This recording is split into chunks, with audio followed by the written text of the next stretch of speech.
Hello and welcome to part two of hang on. Why is that here? Oh, okay. Okay. People think Electoral College has a football team. Ha ha ha, I got it. Yeah, yeah, but they don't. Which is why Government is having a three-part series. This is part two of Understanding Electoral College. And that starts right now.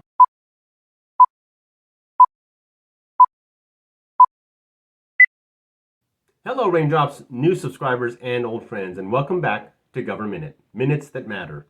This is Mr. A asking you to take care of three things: like and share this video, subscribe to this channel, and click on the notification bell so you know when our videos come out.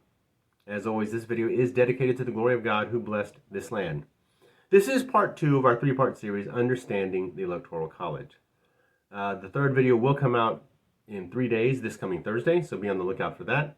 If you need to go back to the first one to get the basics, I'm going to review, but in case you want to see the whole thing, you can go to the previous video and check that out. So, where to begin? Let's start by reviewing the first lesson that we did. First of all, what is the Electoral College? The Electoral College is the group of people chosen from each state and the District of Columbia to formally select the president and vice president. Each state's electoral vote total is equal to its number of representatives and senators.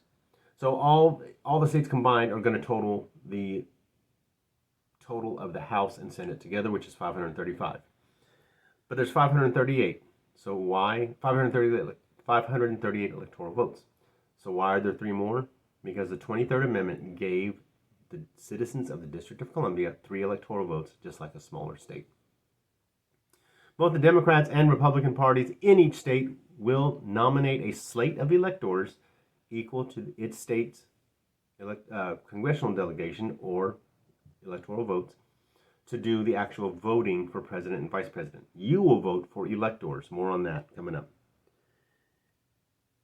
To win the presidency or vice presidency, you need to win half of the electoral votes plus one. So there's 538 total. Half of that is 269, so you need to win half plus one is 270 electoral votes needed to win. So that was basically a brief update, a brief review of what lesson one, part one, covered. So now we're going to talk about the actual, starting with the election day, where you and I go to the polls and vote. So on election day, and if you remember, election day is the Tuesday after the first Monday in November. On election day, we, the public, we go vote for electors, not president and vice president. Now, the electors' names will not be on the ballot, but we indicate which electors we want by voting for the names on the ballot. In all likelihood, Donald Trump for the Republicans, Joe Biden for the Democrats. All right?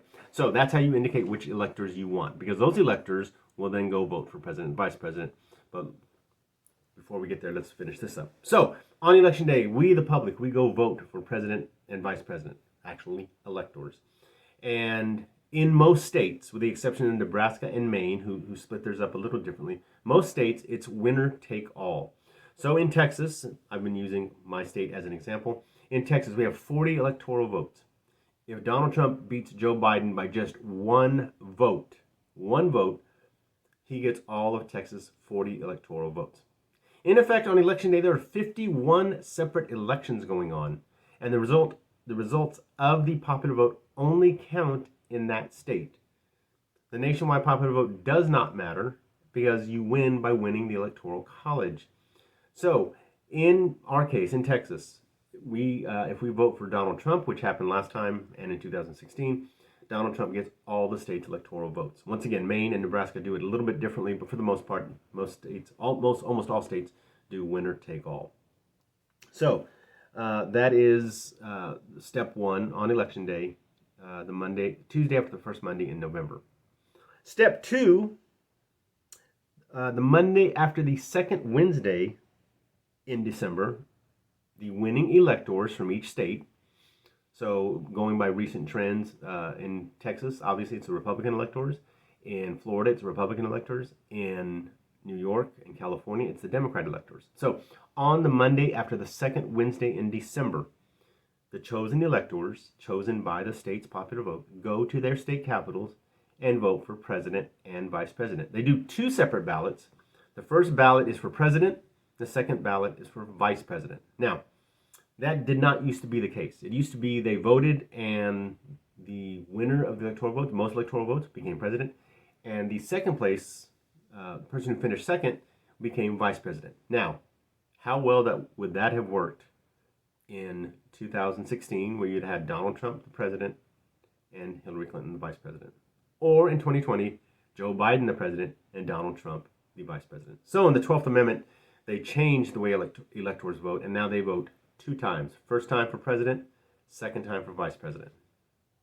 Okay, so we still don't have an official winner.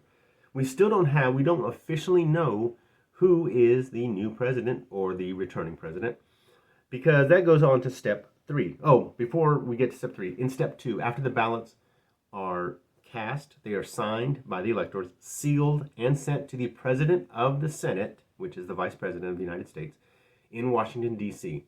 And finally, step 3. This is when it becomes 100, 1,000, 1,000,000% official. The ballots are open, the electoral votes are open before a joint session of Congress.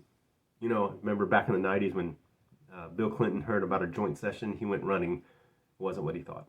Anyway, before a joint session of Congress, the electoral votes are opened and counted.